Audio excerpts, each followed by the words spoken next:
Question number आप लोग 22 देखें, ठीक है। लिखा हुआ the population of a town is 125,000. It is increasing at the rate of 2% per annum.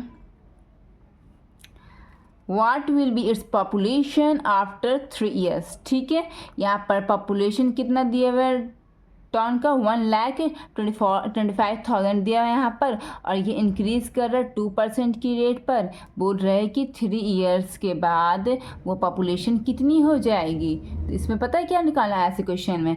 ऐसे क्वेश्चन में ये टाइम हो गया आपका, ये प्रिंसिपल हो गया आपका, ये रेट हो गया आपका, ठीक है।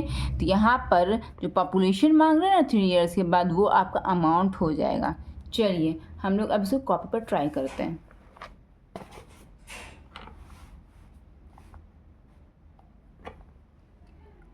क्वेश्चन नंबर 22, ठीक है।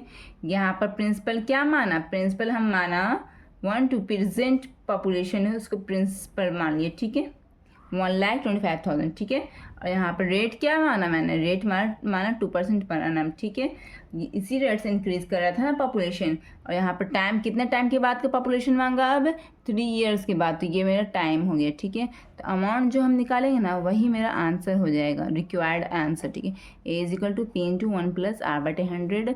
मेरे स्मार्ट बच्चों को तो ये तो अच्छी तरह से ये फार्मूला याद होगा, कंपाउंड इंटरेस्ट का अमाउंट वाला फार्मूला। तो बस वैल्यू पुट कर दीजिए। A = क्या हो जाएगा? 125,000 1 + R^2/100⁻3। कट रहे तो काट दीजिए, ऊपर नीचे कट गया। 125,000 = 1 + 1/50, यही है ना, टू द पावर 3 = 125,000 इंटू 51 × 50 + 1 कितना हो जाएगा? 51/50, यही हो जाएगा ना। हाँ, यहाँ पे जिसको समझ नहीं आया वो कमेंट सेक्शन में बताइएगा। ये तो बस फ्रैक्शन का समय, एलसीएम ले लेना है दोनों डिनोमिनेटर का, इसके अकॉर्डिंग से सॉल्व कर लेना है। चलिए आगे बढ़ते हैं। यहाँ पे देखिए पावर 3 लिखा हुआ है ना, इसको हम लोग 3 मरतबा लिखेंगे। जितना पावर लिखे रहेगा उतनी बार हम लोग 3 मरतबा उसको मल्टीप्लिकेशन फॉर्म लिखेंगे 51/50 को, क्योंकि इसी के ऊपर पावर है ना सिर्फ। तो इसको 3 मरतबा इस तरह से लिखेंगे, ठीक है। 51/50 51/50 3 मरतबा लिख लिया ना इसको। चलिए 1 0 1 0 कटा, 1 0 1 0 कटा, 1 0 1 0 कटी, कटिए ऊपर नीचे। अब देखिए कट रहा क्या? 5 × 5 5 × 10 5 5 25 कट रहा है, 5 5 25 कट रहा है, 5 5 5 5 कट रहा है, ये कट गया। अब ये 51 × 51 × 51 आया, ठीक है। तो अब ये देखिए, ये लोग तीनों को जोड़ दीजिए, मल्टीप्लाई कर दीजिएगा, तो यही आंसर आएगा, ठीक है। तो अब करते हैं हम लोग 51 × 51 51 से कितना होता है?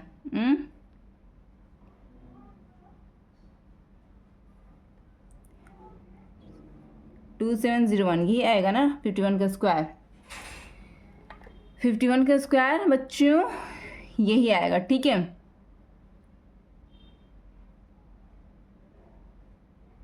नहीं, 2601 आएगा 51 का स्क्वायर। देखिए मल्टीप्लाई करके देख लीजिए आप लोग।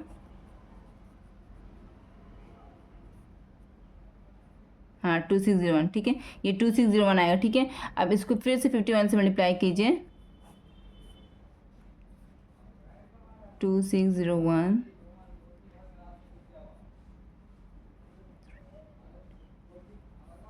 156,231 132,651, ठीक है। यही आपका रिक्वायर्ड आंसर आ रहा है।